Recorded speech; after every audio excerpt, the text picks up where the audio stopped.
มินิซิมาเวลวิธีการดาวน์โหลดแอป YouTube แบนแอปแล้วเข้าไปที่โคมเลยแล้วเขาคลิกที่โคมแล้วมันจะเขียนว่าดาวน์โหลด YouTube แบนแอป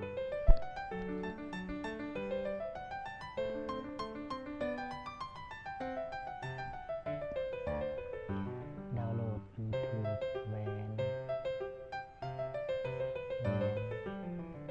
YouTube แบนแอปหลังจากนั้นเขาจะคลิกใส่ปุ๊บมาแค่นั้นคลิกใส่ปุ๊บแล้วเราจะเลือก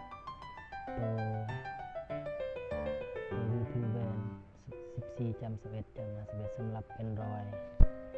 หลังจากนั้นเราจะเบิ่งเวอร์ชันของมันเมื่อเห็นเวอร์ชันของมันเราจะคลิกใส่เวอร์ชันมัน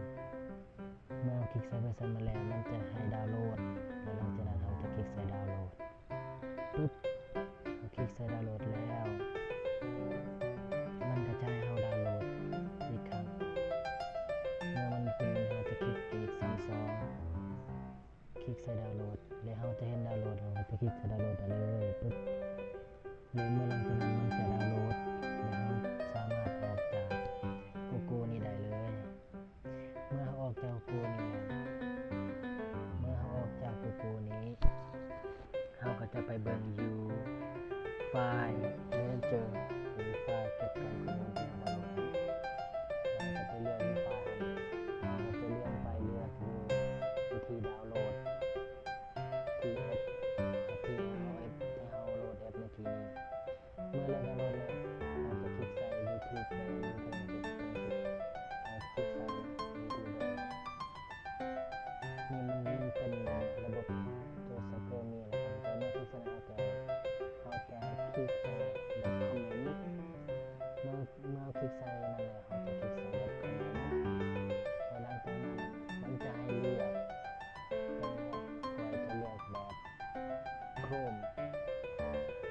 หลังจากนั้นเราคลิกใส่ Chrome แล้วมันจะให้ดาวน์โหลดอีก2ก็ดาวน์โหลดปุ๊บแล้วเราจะเปิด Open หลังจาก Open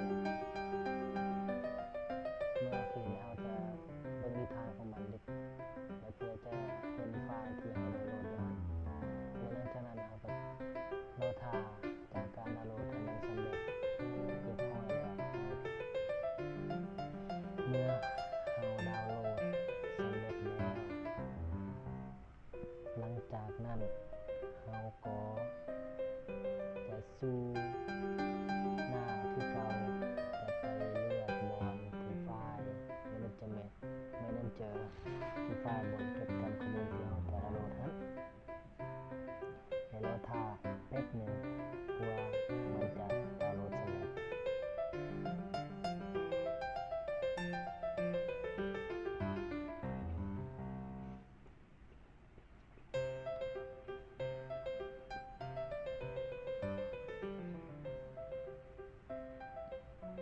ตอนนี้ยังอีกหน่อยนึงก็สำเร็จแล้ว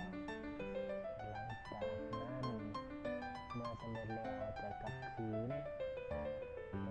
นหน้าเก่าคือเราจะเลือกแอปตัวเทิงเราจะเลือกดู YouTube ตัวเทิงมันจะมีนั่นมันจะชื่อเทิงสุดคือ YouTube แบน14.21.51แล้วเราจะคลิกใส่นั้นมันมีเราคลิกใส่นั้นแล้วไปเลือก Install ของมัน Install แอปของมันแล้วหลังจากนั้นเราก็ Install เราก็จะรอท่าแป๊บหนึ่งเมื่อมันInstall แล้ว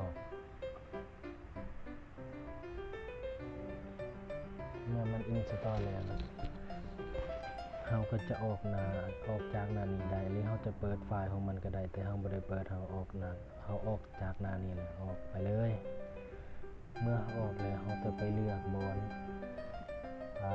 แอปที่เราจะติดตั้งแล้วมันจะสู่หน้าเดสก์ท็อปหรือหน้ามือถือของเราหน้าเดสก์ท็อปมือถือของเราหลังจากนั้นเราก็จะสามารถเปิดเพลงเปิดเบิ่งหนั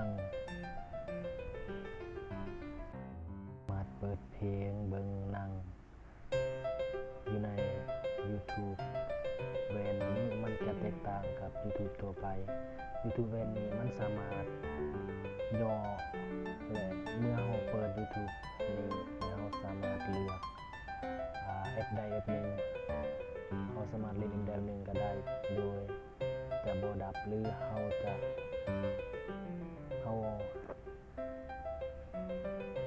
คือเมื่อเราเปิดแอปใดหนึ่งก็ตามมันจะย่อไปดูนั้นโดยเพียงมันจะบ่หมุนและเราสามารถเข้าเบิ่งแอปใดได้หรือเราเข้าเบิ่งใน Google เพียงของมันก็ยังฟังได้